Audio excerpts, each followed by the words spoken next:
तो आज की इस वीडियो में आज हम शुरू करने वाले हैं कक्षा 10वीं के अध्याय 3 के प्रश्नावली 3 के आगे के प्रश्नों को शुरू करने वाले हैं जहां से हमने छोड़ दिया था। तो चलो देखते हैं। तो हम लोग कहां से देखने वाले हैं? चौथा प्रश्न है। चौथा प्रश्न देखो क्या है। दो क्रमागत प्राकृतिक संख्याओं का गुणनफल 20 है, संख्याएं ज्ञात कीजिए। तो यहाँ पे संख्या हमें ज्ञात करना है। और इस बार देखो, पहले वाले में क्या था? योग था ना, लेकिन इस बार गुणनफल है। तो गुणनफल है तो इसको कैसे हल करेंगे? तो चलो मैं आपको बताता हूँ कैसे हल करना है। यहाँ पे जिक्र किसका हो रहा है? दो क्रमागत संख्याओं का जिक्र हो रहा है। तो दो क्रमागत प्राकृतिक संख्या, मैंने क्या बताया था प्राकृतिक संख्या के बारे में? माना पहली प्राकृतिक संख्या बराबर x, तो दूसरी क्या होगी?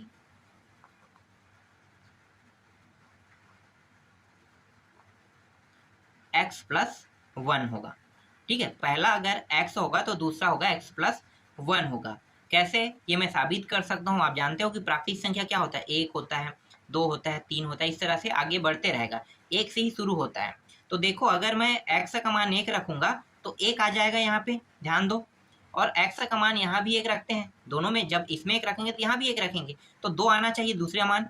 तो देखो ये रहा, यहाँ पे 1 रखेंगे तो 1 और प्लस 1 कितना हो जाएगा? 2 आ रहा है ना। तो इस तरह से पहली प्राकृतिक संख्या x और दूसरी प्राकृतिक संख्या क्या है? x प्लस 1 है। और इस प्रश्न में ही कहा है कि दो क्रमागत प्राकृतिक संख्याओं को गुणनफल का है, तो इन दोनों का क्या करेंगे? गुणनफल कर देंगे। गुणनफल का मतलब होता है गुणा करना। तो x गुणा x प्लस 1 का गुणा करेंगे और इनका जो मान आएगा वो आएगा 20 आएगा, जैसे कि प्रश्न में दिया हुआ है। समझ में आ रहा है? तो हम प्रश्न में जैसा जैसा कहा है उसी के हिसाब से हम हल करेंगे। इसके बाद इसको गुणा कर दो, तो ये हो जाएगा x को अंदर गुणा करेंगे x का वर्ग प्लस 1 और x गुणा होकर x हो जाएगा, यहाँ पे 20 आ जाएगा। इस 20 को अंदर ला लो तो ये हो गया x का वर्ग हो गया प्लस x है यहाँ पे, और अंदर आके ये हो जाएगा पक्षांतर होके 20 हो जाएगा और बराबर 0 हो गया यहाँ पे, इस तरह से। अब इसका गुणनखंड कर देते हैं। तो गुणनखंड करने का आपको पता होगा कैसे करते हैं।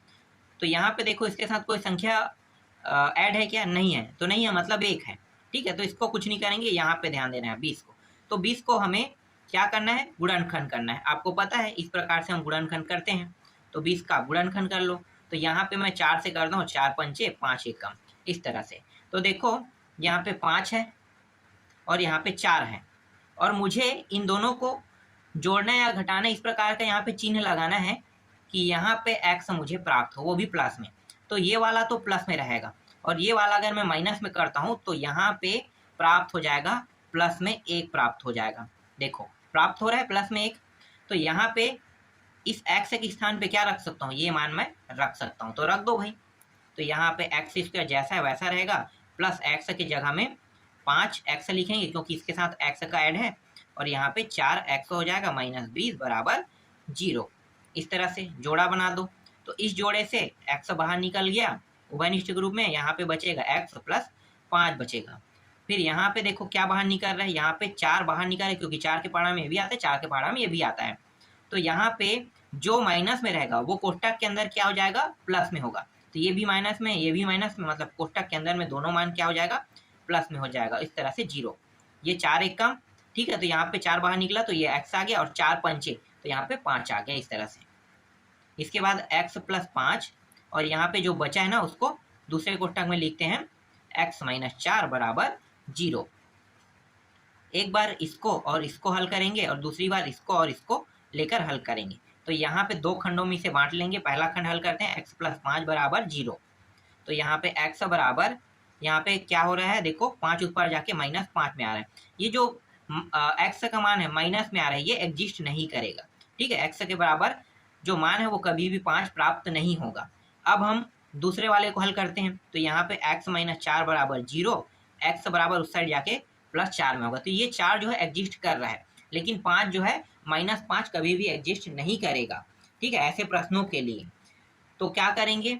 तो यहाँ पे देखो, ये तो प्रथम प्राकृतिक संख्या निकल गया ना। ये क्या है? प्रथम, जो हमने x माना था तो उसमें प्रथम प्राकृत संख्या है।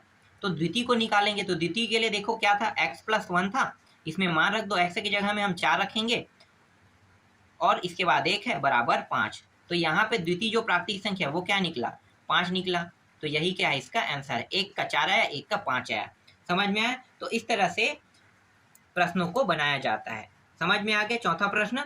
चलो आगे बढ़ते हैं अगले प्रश्न की ओर। इसके बाद देखो पांचवा प्रश्न। पांचवा प्रश्न क्या है, दो संख्याओं का योग कितना है 48 तथा उनका गुणनफल 432 है, संख्याएं ज्ञात कीजिए। तो यहाँ पे हमें संख्याएं ज्ञात करना है।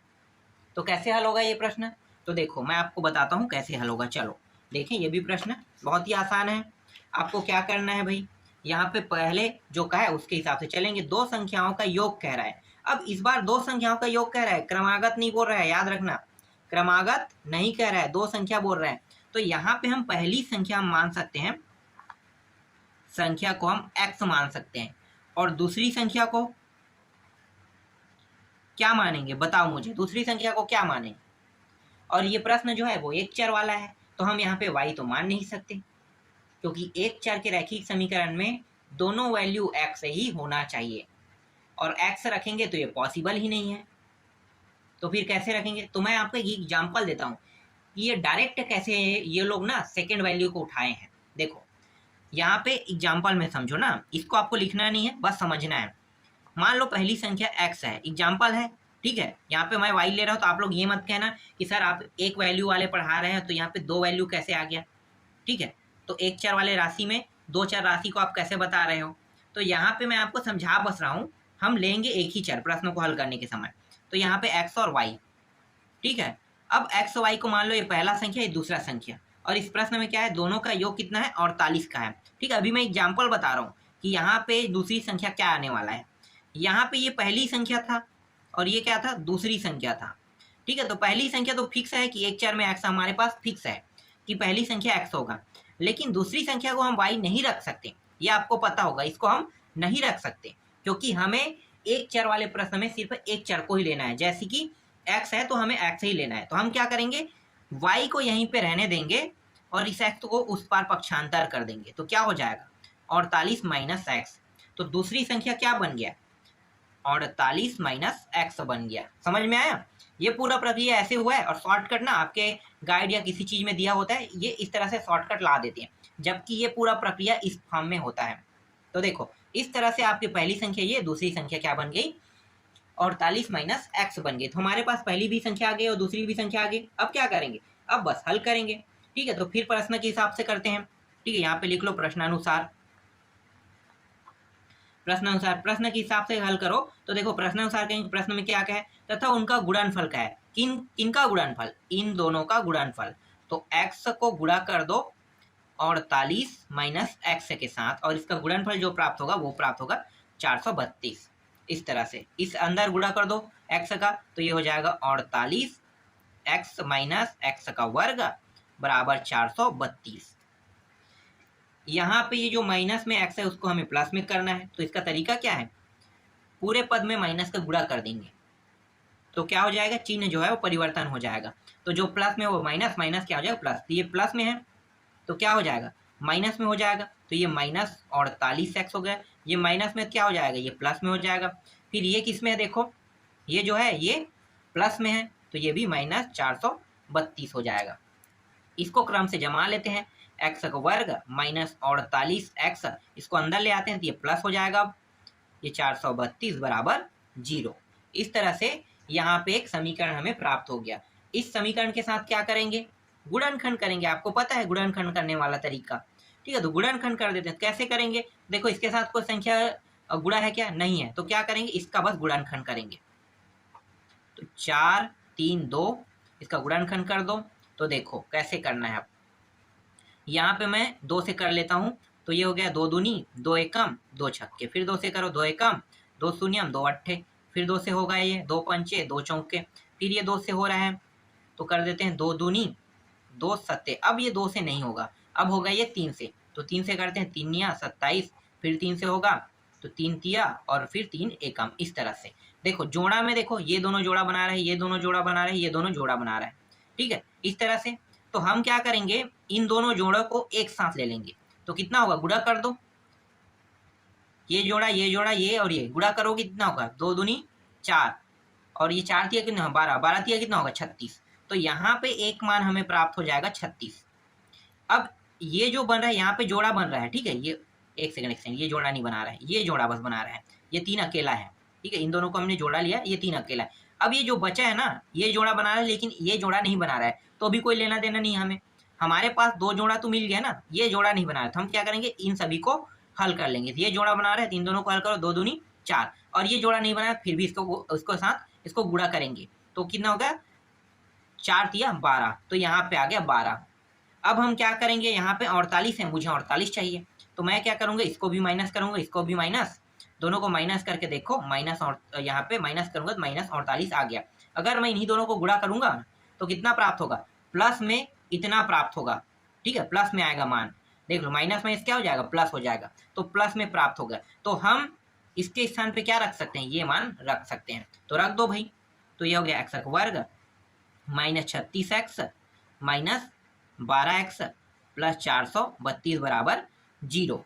जोड़ा बना लो, यहाँ से x बाहर निकल गया, यहाँ पे एक x बचेगा, यहाँ पे 36 बचेगा।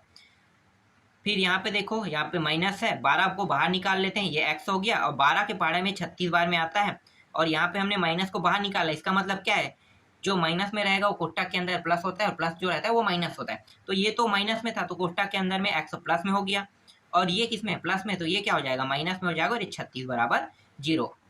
इन दोनों को देखो सेम है, मतलब यहाँ पे x माइनस 36 उभयनिष्ठ हो गया, बचा x माइनस 12, इसको दूसरे में लिख लिया इस तरह से, एक बार इसको और इसको हल करेंगे 0 के साथ, दूसरी बार इसको और 0 को लेकर हल करेंगे। तो देखो कैसे हल करना है, तो ये x माइनस 36 बराबर 0, तो x बराबर यहाँ पे 36 प्राप्त हो गया, ठीक है। यहाँ पे देखो माइनस में प्राप्त हुआ है क्या, नहीं, प्लस में, तो ये मान्य है।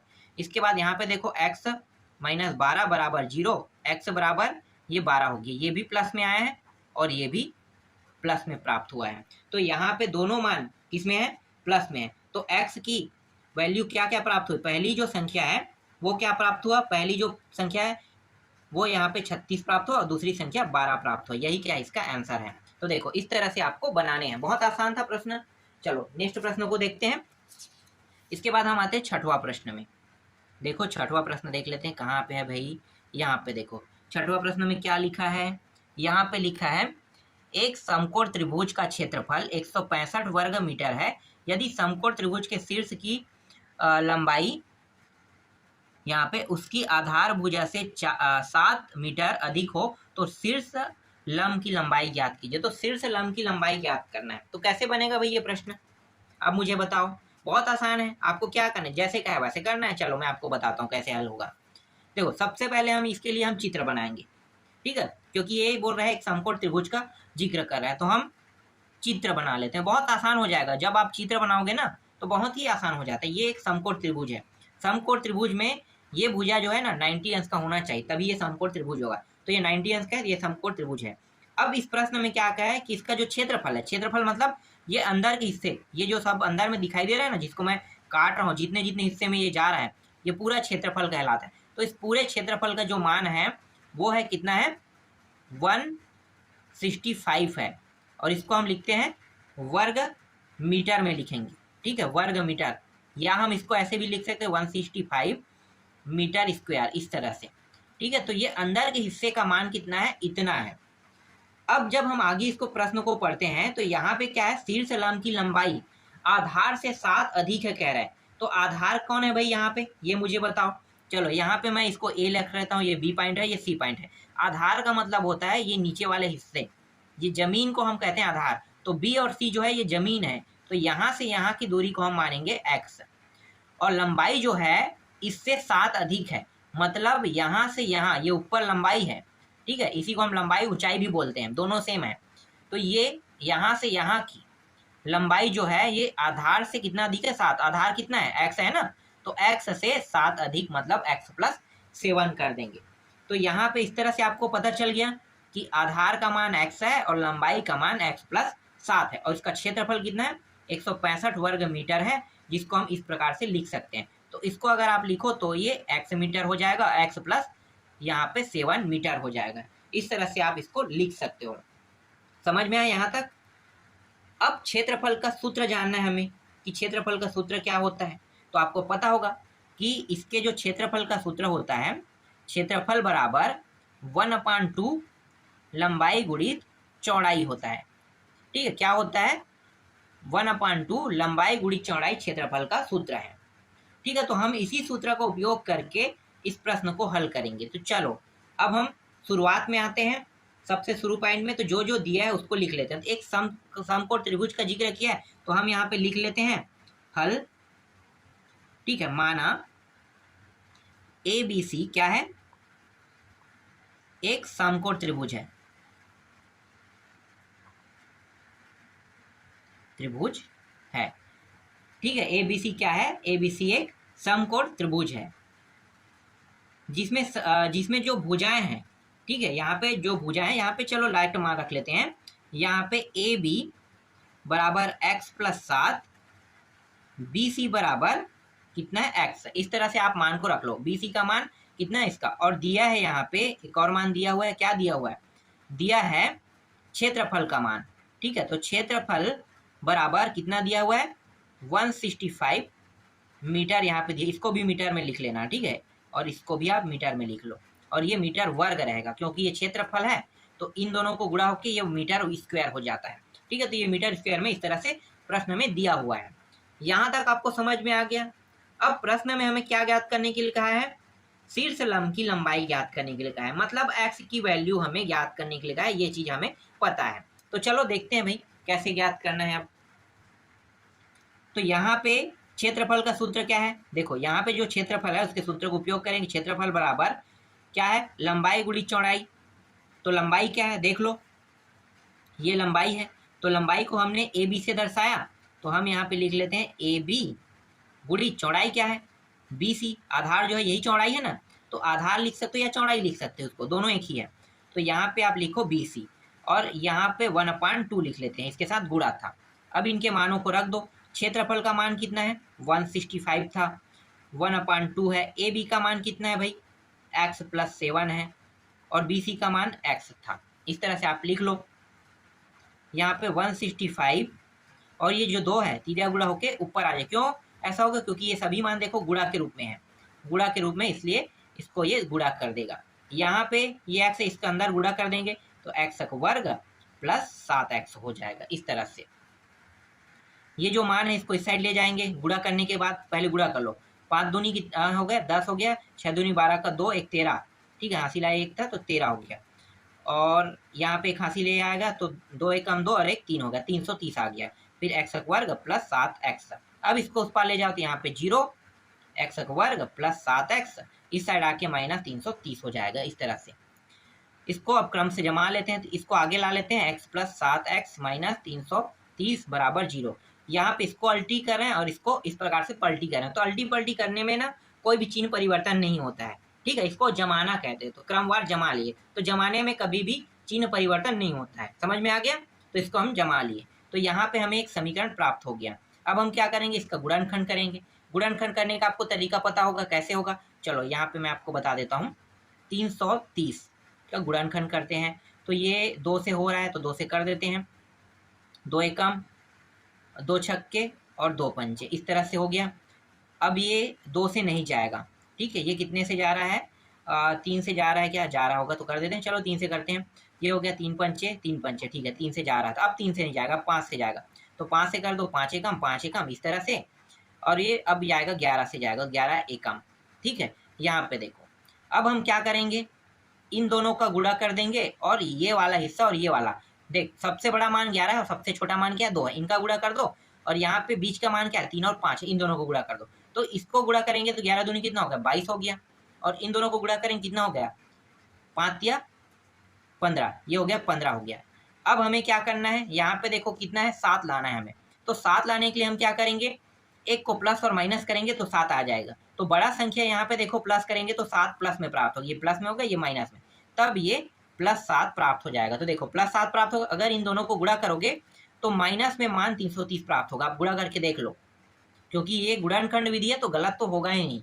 100% ना सही होता है गुणनखंड विधि, इसीलिए मैं यहाँ पे गुणनखंड विधि से गुणनखंड करना आपको सिखा रहा हूँ। ठीक है, तो क्या रखना है हमें?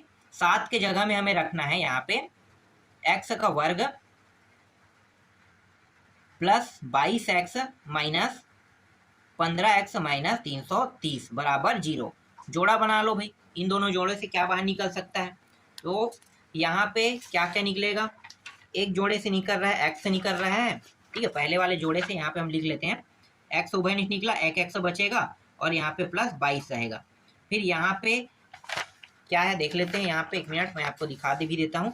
यहाँ पे देखो, यहाँ पे क्या है, माइनस में है, ये भी माइनस में, दोनों से अगर माइनस निकलेगा दोनों मान किस में आएगा? कोष्ठक के अंदर प्लस में आएगा। और यहाँ पे 15 के पाड़ा में 15 भी आता है और 15 के पाड़ा में ये भी आता है, तो 15 के पाड़ा में ये 22 बार में कट जाएगा। तो यहाँ पे हम 15 को जब बाहर निकालेंगे तो अंदर में हम 330 के जगह में हम क्या रखेंगे? 22 रखेंगे। तो यहाँ पे हमने 15 को बाहर निकाला और x ये भी प्लस में होके 22 हो गया, इस तरह से बराबर 0। यहाँ पे हो गया x ये 22 और यहाँ पे जो है इसको हम दूसरे कोष्ठक में लिखेंगे x माइनस 15 बराबर 0। एक बार हम इसको लेकर हल करेंगे, दूसरे बार इन दोनों को हल करेंगे लेकर। तो x प्लस ये 22 हो गया बराबर 0, x बराबर माइनस 22 आ गई। ये माइनस 22 जो है एग्जिस्ट नहीं करता है, तो बाद में इसका मान फिर से हम निकालेंगे, इसे प्लस में हमें चाहिए। यहाँ पे x माइनस 15 बराबर 0, x बराबर इस साइड आके क्या हो जाएगा? प्लस 15 हो जाएगा। तो इस तरह से x के एक मान तो निकल गया। अब यहाँ पे x का एक मान निकला है, तो अब हम क्या करेंगे? x की जो दूसरा मान है ना, ये जो है ये आधार है, ठीक है, आधार का मान है। हम अब लंबाई निकाल लेते हैं, तो लंबाई का मान क्या होगा? तो लंबाई का मान होगा आपका, क्या था? x प्लस 7 था ना, तो यहाँ पे मान रख देते हैं, x का मान 15 प्लस 7 बराबर ये हो गया 22। देखो यहाँ पे माइनस में प्राप्त हो रहा था, जब हम इस सूत्र का उपयोग किए तो ये मान किस में प्राप्त हो? प्लस में। इस तरह से यहाँ पे x का जो आधार है वो 15 और लंबाई कितना प्राप्त हुआ? 22। यही क्या इसका आंसर है। देखो बहुत आसान था प्रश्न, अगर आपको हल करना है तो इस तरीके से आप हल कर सकते हैं। अब आते हैं नेक्स्ट प्रश्न में। देखो सातवां प्रश्न क्या है? सातवां प्रश्न है, फलों की आयताकार क्यारी का परिमाप 76 मीटर तथा क्षेत्रफल 357 वर्ग मीटर है। क्यारी की लंबाई तथा चौड़ाई ज्ञात कीजिए। तो क्यारी की हमें लंबाई और चौड़ाई ज्ञात करना है। देखो यहाँ पे क्यारी बोल रहा है, आप जानते हो क्यारी का मतलब क्या होता है? फल रखने का टोकरी। फल रखने की टोकरी जो है वो दो प्रकार का होता है, एक गोल होता है, एक चौकोन होता है। तो आप लोगों ने फल दुकान के पास देखा होगा कि चौकोन वाला जो टोकरी है उसको देखा होगा, सेव वो आते हैं उसमें। तो सेव जैसे है, संतरा है, आता है ना, तो वहां पे एक आयताकार क्यारी आता है, ठीक है, आयताकार क्यारी। तो मैं यहाँ पे आयताकार में बना लेता हूँ, इस तरह से आयताकार, आयताकार का जिक्र किया है, तो वो जो फल है ना उस आयताकार के जो डिब्बे हैं उसी में पैक होके वो आएगा। तो यहाँ पे इस प्रश्न में कहा है कि आयताकार क्यारी का है, तो इसकी लंबाई और चौड़ाई हमें ज्ञात करने के लिए कहा है, ठीक है। अब यहाँ पे इस प्रश्न में इसका परिमाप दिया है। परिमाप का मतलब समझते हो?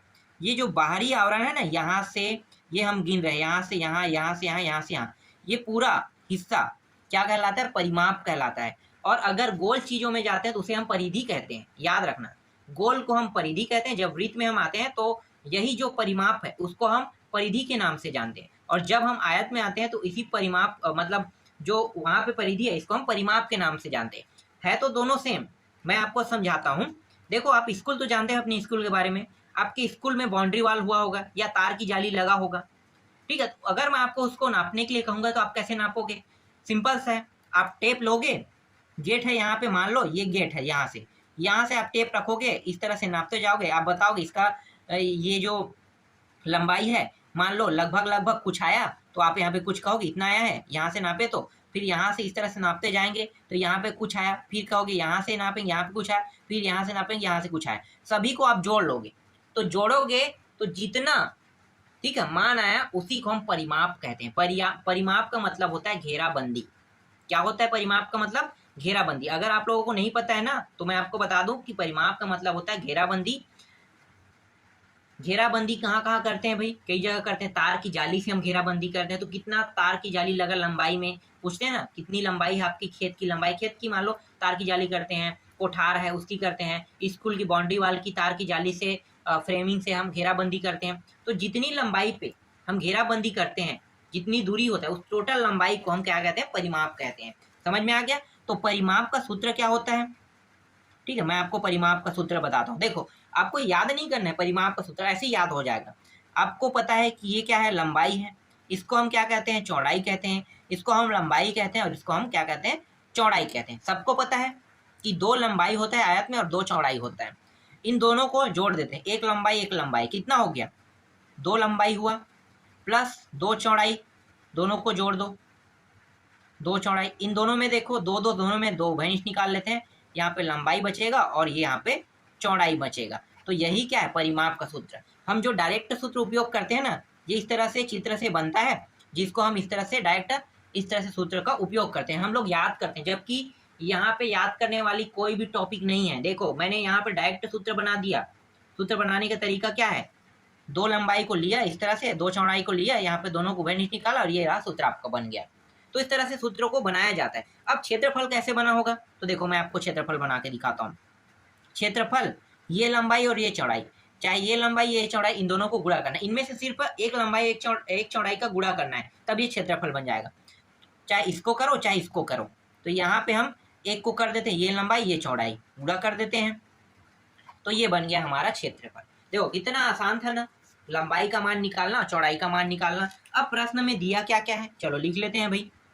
तो प्रश्न में दिया है यहाँ पे, उसको हम लिखने वाले हैं, जो जो चीज दिया है, ठीक है। तो यहाँ पे हम मान लेते हैं, माना आयताकार, ठीक है, आयताकार क्यारी की लंबाई लंबाई को हम x मान लेते हैं, ठीक है। तो यहाँ पे हम चाहे हम लंबाई को x माने चाहे चौड़ाई को x माने, हमें तो निकालना वही चीज है, तो हम इनमें से किसी एक को मानेंगे। लंबाई को हम मान लेते हैं x, ठीक है। तो x जो है वो क्या है, हमारा लंबाई है। तो x यहाँ पे मीटर जो है हमारा लंबाई आ गया। और प्रश्न में क्या दिया हुआ है, प्रश्न में दिया हुआ है आयत का क्षेत्रफल बराबर, आयत का क्षेत्रफल कितना है, आयत का क्षेत्रफल दिया हुआ है 357 दिया हुआ है, ठीक है। आयत का क्षेत्रफल कितना है, इतना। अब आयत के क्षेत्रफल का उपयोग करो सूत्र का, तो ये सूत्र है, ठीक है, सूत्र लगा लो। तो लंबाई गुणित चौड़ाई बराबर, यहाँ पे कितना दिया है क्षेत्रफल का मान 357, तो इस तरह से 357 लिख दो। यहाँ पे हमने लंबाई को माना, आप चाहो तो चौड़ाई को भी मान सकते हो, लंबाई को भी मान सकते हो, जिसको भी x मानना है आप मान सकते हो। तो यहाँ पे हमने सिर्फ लंबाई को x माना है, तो हमारे पास चौड़ाई का मान निकल जाएगा। एक को तो मानना ही पड़ेगा अगर लंबाई चौड़ाई निकालना है तो, ठीक है। दिया होता तो हमें मानने की आवश्यकता नहीं था, नहीं दिया इसलिए हम मान रहे हैं, क्योंकि दोनों मान हम मान के नहीं रख सकते, उनमें से एक मान को मान के रखना ही होता है। तो यहाँ पे इसका मान आ जाएगा x गुणित ये हो गया चौड़ाई बराबर 357, और यहाँ पे चौड़ाई को हम अकेला कर देते हैं, तो ये इसके साथ गुणा के रूप में, मतलब 357 अपान ये हो जाएगा x हो जाएगा। तो यहाँ पे लंबाई को हमने माना, तो हमारा जो चौड़ाई है वो कितना प्राप्त हो गया, 357 अपान x मीटर यहाँ पे प्राप्त हो गया।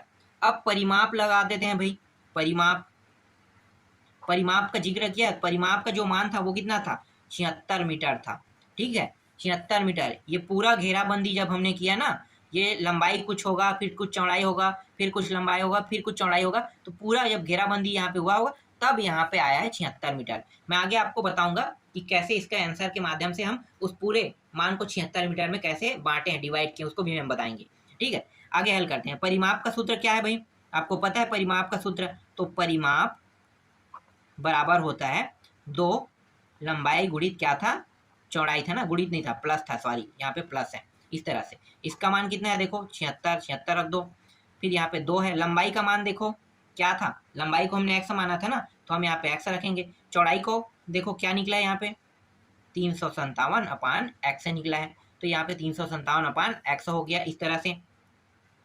अब यहाँ पे 76 बराबर ये हो गया 2, इसका अंदर गुणा कर दो, या फिर अंदर गुणा करने की आवश्यकता नहीं, यहाँ पे गुणा ग्रुप में, तो हम यहाँ पे डायरेक्ट नीचे ला लेते हैं, ये ज़्यादा आसान होगा। यहाँ पे बचेगा x प्लस 357 अपान x रहेगा।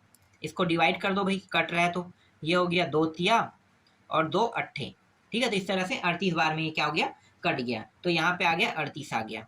अब यहाँ पे देखो ये जो x है और यहाँ पे क्या है 1 है, तो नीचे के दोनों हर बराबर नहीं, तो हर को बराबर करने का तरीका क्या है, ऊपर नीचे गुणा कर देना। तो x वर्ग यहाँ पे गुणा कर दिया, यहाँ पे x हो गया, फिर इसे ऊपर नीचे गुणा करेंगे 357 अपान x, नीचे के दोनों मान अब बराबर हो गया, तो क्या करेंगे, लघुत्तम निकाल लेते हैं। इन दोनों में से एक बार हम इसे लिखते हैं, इसको कहते हैं लघुत्तम विधि कहते हैं। यहाँ पे x वर्ग अपान सॉरी प्लस 357 अपान x इस तरह से, और यहाँ पे 38, ये जो x है नीचे में है, तो यहाँ पे आके 38 हो जाएगा, यहाँ से हट जाएगा, तो 38x हो गया। अब क्या करेंगे, अब हम करेंगे ये जो 38 है उसको इस पर ले जाएंगे, तो ये हो जाएगा यहाँ पे 0 बचेगा, x का वर्ग प्लस 357 और ये हो जाएगा प्लस से माइनस हो जाएगा 38x हो जाएगा इस तरह से। अब इसको पलट लेते हैं भाई, 0 को साइड इसको इस साइड ले जाते हैं, तो ये x वर्ग और इसको जमाते भी लिखेंगे, ठीक है। तो ये 38x हो गया, फिर ये प्लस में 357 बराबर 0। यहाँ पे क्या प्राप्त हो गया, एक समीकरण। अब हम इसका गुणनखंड कर सकते हैं, तो चलो भाई गुणनखंड करते हैं। तो देखो कैसे करना है आपको, यहाँ पे इस तरह से लेना है, यहाँ पे इसके साथ कोई संख्या गुणा है क्या, x के साथ नहीं है, तो हम डायरेक्ट इसका बस गुणनखंड करेंगे। तो यहाँ पे लिखो 357, यहाँ पे गुणनखंड करेंगे तो सबसे 3 से पहले करके देखते हैं। चलो 3 एकम, यहाँ पे 3 एकम, 2 7 3 या 27, ठीक है आ गया। फिर 3 से हो रहा है क्या, हो रहा है तो कर देते हैं। देखो 3 तिया 2 बच रहा है और 9 नहीं होगा 3 से, ठीक है। इस बार ये 3 से नहीं हो रहा है, अब बड़े संख्या से करके देखते हैं, 7 से करके देखें, क्योंकि 4 से नहीं होगा, 5 से नहीं होगा, 7 से करके देखें। तो 7, एक सेकंड यहाँ पे ट्राई कर लेते हैं, 7 एकम 7 कितना बचे, 4 बचे, हो रहा है 7 से करते हैं। तो ये 7 एकम 7 एक बार जाएगा, बचेगा कितना 4 और 9, तो 7 7 कितना होगा 49, तो यहाँ पे 49 आ गया। अब ये 17 जो है ये सिर्फ 17 से हो सकता है और किसी से नहीं होगा, 17 एकम 17 इस तरह से। तो हम क्या करेंगे, इन दोनों को गुणा कर देंगे, और 17 बड़ा संख्या है तो बड़ी संख्या को हमें कुछ नहीं करना है, जैसा वैसा रहने देते हैं। तो ये हो गया 7 या 21 यहाँ पे, और ये हो गया यहाँ पे 17। अब इन दोनों को क्या करने वाले हैं, देखो यहाँ पे क्या है, माइनस है, तो बड़ा संख्या क्या रहेगा, यहाँ एक सेकंड यहाँ पे क्या माइनस है और ये दोनों मान क्या है प्लस में, तो यहाँ पे माइनस है, मतलब इसको भी माइनस करेंगे, इसको भी माइनस करेंगे, जोड़ेंगे तभी कितना प्राप्त होगा, 38 प्राप्त होगा ना। तो ये प्राप्त हो गया -38। देखो यहाँ पे अब इन दोनों को गुणा कर लो तो माइनस माइनस प्लस हो जाएगा और 357 प्राप्त हो जाएगा। तो हमें क्या रखना है, हमें इसके स्थान पे हमें ये मान रखना है, तो रख दो भाई। तो यहाँ पे हो गया x वर्ग minus 21x minus 17x plus 357, इस तरह से जोड़ा बनाओगे तो इस जोड़े से क्या निकलेगा, x बाहर निकलेगा, x माइनस 21 बचेगा, यहाँ पे माइनस को हम लिख लेते हैं और 17 को बाहर निकाल लेते हैं। तो यहाँ पे कोष्टक के अंदर x ये प्लस था, कोष्टक के अंदर में जाने के बाद क्या होगा, ये माइनस हो जाएगा, और ये कितने बार में कट रहा है, 17 से 21 बार में, ये रहा 21 बार में कट गया ये। इन दोनों में देखो उभयनिष्ठ क्या निकलेगा, x माइनस 21 यहाँ पे उभयनिष्ठ निकलेगा, और यहाँ पे x माइनस 17 जो है उसको दूसरे में लेंगे। बाकी थोड़ा सा इसको यहाँ पे हल कर लेते हैं, ठीक है। बराबर यहाँ पे 0, यहाँ भी 0, बराबर यहाँ भी 0, इस तरह से एक बार इसको लेकर हल करेंगे, x माइनस 21 बराबर 0, तो x बराबर यहाँ पे 21 प्राप्त हो गया, यहाँ पे एक मान निकल गया। अब दूसरा मान निकालते हैं, दो खंडों में कर लेते हैं, x माइनस 17 बराबर 0, तो x बराबर यहाँ पे 17 हो गया। तो देखो दूसरा मान क्या निकला, 17 निकला, पहला ये दूसरा ये, यही क्या है इसका आंसर है। देखो बहुत आसानी से हमने हल किया और बहुत ही आसान तरीके से हल करने के बाद इसका आंसर भी हमने ला दिया, समझ में आया। चलो आगे हल करते हैं। अब देख लेते हैं 8वां प्रश्न। 8वां प्रश्न कैसे बनेगा भाई, यहाँ पे देखो 8वां प्रश्न है, एक आयताकार पार्क का क्षेत्रफल 100 वर्ग मीटर है, पार्क की लंबाई उसकी चौड़ाई से 15 है ना, 15 मीटर अधिक है, पार्क के चारों ओर तार की जाली का घेरा लगाना है। यदि 1 वर्ग मीटर तार की जाली की कीमत 5 रुपये है, तब पार्क के चारों ओर तार की जाली लगाने की लागत ज्ञात कीजिए। तार की जाली लगाने की लागत ज्ञात करना है। देखो कितना इंटरेस्टिंग क्वेश्चन दिया, बहुत ही इंटरेस्टिंग क्वेश्चन है। तो पहले हम क्या करेंगे, यहाँ पे देखो पहले हम एक आयताकार पार्क बनाएंगे, जैसे मैंने बताया था ना घेराबंदी वाला, इससे पहले वाले प्रश्न में वही टॉपिक यहाँ पे देखो प्रश्न के रूप में आ गया।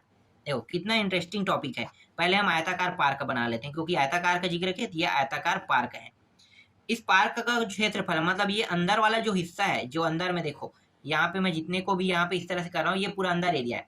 ये अंदर एरिया का जो वर्ग मीटर मतलब क्षेत्रफल है, उसका मान है 100 मीटर स्क्वायर, ठीक है। इसे हम क्या कहते हैं, क्षेत्रफल कहते हैं। तो जो क्षेत्रफल बराबर है अंदर का जो हिस्सा है, इसका मान कितना है, 100 मीटर स्क्वायर दिया हुआ है। और पार्क की लंबाई और उसकी एक मिनट ना, पार्क की लंबाई चौड़ाई से 15 मीटर अधिक है। अब देखो पार्क की लंबाई बोल रहा है, कितना किससे अधिक है, चौड़ाई से। तो ये तो लंबाई है और ये चौड़ाई हमें पता है, तो चौड़ाई को अगर मैं मान लेता हूँ x, ये भी चौड़ाई थी, ये भी x रहेगा, और ये लंबाई है, तो ये लंबाई कितना रहेगा, इससे 15 अधिक चौड़ाई से, तो x प्लस 15, या फिर ऐसे ऊपर में भी लिख सकते हैं x प्लस 15, इस तरह से। तो देखो x प्लस 15, यहाँ पे चौड़ाई x है, चौड़ाई x है, तो हमने क्या किया, चौड़ाई को हमने x माना और लंबाई को हम x प्लस 15 मान रहे हैं, ठीक है। क्यों, क्योंकि प्रश्न में स्पष्ट कहा है कि चौड़ाई से 15 अधिक है। कौन? लंबाई। तो यहाँ पे x जो है चौड़ाई है, उससे 15 अधिक हो गया लंबाई। यहाँ तक आपको समझ में आया चित्र के हिसाब से। और क्षेत्रफल आपको समझ में आ गया, कितना है? 100 मीटर स्क्वायर। क्षेत्रफल का जो सूत्र है वो क्या है? लंबाई गुणी चौड़ाई होता है, आपको पता होगा। क्षेत्रफल का सूत्र क्या है? लंबाई गुणी चौड़ाई। पहले हम इसको हल कर लेते हैं। तो चलो यहाँ पे हम ले लेते हैं, माना लिख लेते हैं। ठीक है, माना आयताकार क्षेत्रफल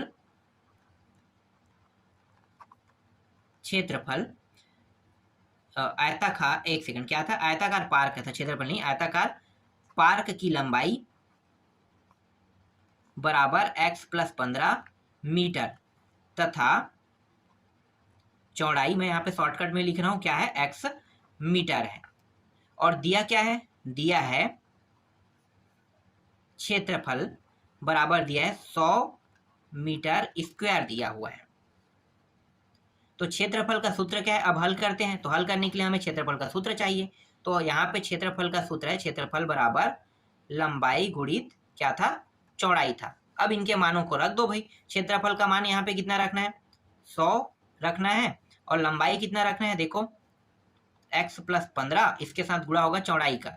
चौड़ाई कितना है? x। इस तरह से इसको हल करेंगे तो ये 100 बराबर, अंदर गुणा कर दो तो ये x का वर्ग प्लस 15x हो जाएगा। यहाँ से 100 को हम इस साइड ले जाते हैं, यहाँ पे 0 बचेगा। ये हो जाएगा x का वर्ग प्लस 15x माइनस 100 हो जाएगा। इसको जमा के लिख लेते हैं, तो x का वर्ग प्लस 15x माइनस 100 बराबर 0। अब यहाँ पे देखो, यहाँ पे कोई संख्या गुणा है क्या? नहीं है, तो हम इसका बस गुणनखंड करेंगे। तो 100 का गुणनखंड कर दो भाई। तो 100 का गुणनखंड करेंगे, 2 से करेंगे, 2 पंचे 2 शून्य, फिर 2 से करेंगे तो ये हो जाएगा 2 दूनी और 2 पंचे। ठीक है, 25 आ गए यहाँ पे। अब ये 2 से नहीं होगा, 5 होगा, 5 एकम 5 पंचे, यहाँ पे 5 एकम 5 पंचे आ गया। इस तरह से 5 एकम। ठीक है, अब हम क्या करने वाले हैं? तो देखो यहाँ पे हमें क्या करना है, यहाँ पे हमें क्या कर देना है? इन तीनों का एक साथ गुणा करना। अगर हम इन दोनों को जोड़ा बना बना के गुणा करेंगे तो हमारा जो ये वाला मान है सही नहीं आएगा। तो हम क्या करेंगे? हम इन तीनों को ले लेते हैं। तो तीनों को लो तो यहाँ पे आसानी से हम 15 प्राप्त कर सकते हैं। और 5 जो है इसके साथ क्या हो सकता है? देखो मैं अभी आपको बताता हूँ। 5 दूनी 10, 10 दूनी 20, यहाँ पे 20 आ गया। अब यहाँ पे 5 अकेला बचे, इसको हम यहाँ पे ले लेते हैं। यहाँ पे ये प्लस में, मतलब बड़ा प्लस में रहेगा और छोटा वाला क्या रहेगा? यहाँ पे माइनस में रहेगा। हल करोगे कितना आ जाएगा? ये आ जाएगा 15। तो देखो प्लस में 15 प्राप्त हो गया। हम इसके जगह में क्या रख सकते हैं? हम ये मान रख सकते हैं। तो ये x वर्ग प्लस 20x माइनस 5x और माइनस 100 बराबर 0। जोड़ा बना लो भाई। यहाँ पे इस जोड़े से x बाहर निकला, x, और यहाँ पे कितना है? 20 है, तो ये 20 को अंदर में लिखो। फिर यहाँ पे देखो, यहाँ पे माइनस को हम बाहर लेते हैं, 15 को भी बाहर ले लेते हैं, क्योंकि सॉरी 15 नहीं है, 5 है, 15 नहीं है, 5 है ये। ठीक है, 5 को बाहर लेते हैं, 5 के पारा में ये दोनों आता है, तो ये x हो गया और ये प्लस 20 हो जाएगा। ठीक है, इस तरह से प्राप्त हो गया। ये दोनों देखो सेम है, तो x प्लस 20 आ गया और दूसरे कोष्टक में x माइनस 5 लिखेंगे। हर बार में 15 लिख रहा था, 5 लिखना है ना। x माइनस 5 है यहाँ पे। अब इसको हल कर लेते हैं बारी बारी से। तो x प्लस 20 बराबर 0। तो यहाँ पे x बराबर कितना प्राप्त हो रहा है? माइनस 20। माइनस एग्जिस्ट नहीं करेगा, हमें मान को किसमें चाहिए? प्लस। कभी भी जो वृत्त होता है, आयत होता है, त्रिभुज होता है, ठीक है, ऐसे जो चित्र वाले जो मान है उसमें कभी भी मान जो है ना माइनस में नहीं आता, इसलिए एग्जिस्ट नहीं करता है, याद रखना। इसके बाद x माइनस 5 बराबर 0। तो x बराबर यहाँ पे प्लस में 5 प्राप्त हो गया। अब ये जो प्लस में 5 प्राप्त हुआ ना, ये अब हमें आसानी से जो 20 है उसको प्लस में बनाने के लिए मदद करेगा। देखो कैसे, ये जो है ये चौड़ाई है, आपको पता है चौड़ाई निकल गया। अब लंबाई निकालते हैं भाई। तो लंबाई क्या था? x प्लस कितना अधिक था? 15 अधिक था ना। तो यहाँ पे 5 रख दो और ये 15 कितना हो जाएगा? लंबाई जो है 20 प्राप्त हो जाएगा। कितना प्राप्त हो गया? लंबाई जो है 20। तो देखो इस तरह से इसके आंसर हमें यहाँ पे प्राप्त हो गया। अब प्रश्न में आगे क्या कहा है? आगे और कुछ कहा है ना, उसको भी तो देखना है हमें। प्रश्न में कहा है, क्या कहा है? एक मिनट मैं प्रश्न देख लेता हूँ क्या कहा है भाई। लास्ट पॉइंट है, यदि 1 वर्ग मीटर तार की जाली की कीमत 5 रुपये है, तब तार के पार्क की चारों ओर की तार की जाली लगाने की लागत बताइए। अब देखो लागत बताना है, ठीक है। 5 रुपये है तार की जाली की लागत, तो यहाँ पे हमें कुल जो लागत आएगा उसको हमें बताना है। तो देखो मैं यहाँ पे फिर से वही चित्र मैं बना लेता हूँ, ठीक है, ये चित्र है, लेकिन इस बार क्या है, लंबाई 20 प्राप्त हुआ है, यहाँ भी 20 लिखेंगे, चौड़ाई 5 प्राप्त हुआ है, ये भी 5 हो गए, सभी को जोड़ दो, तो जोड़ेंगे तो परिमाप प्राप्त होगा। क्या प्राप्त होगा? परिमाप।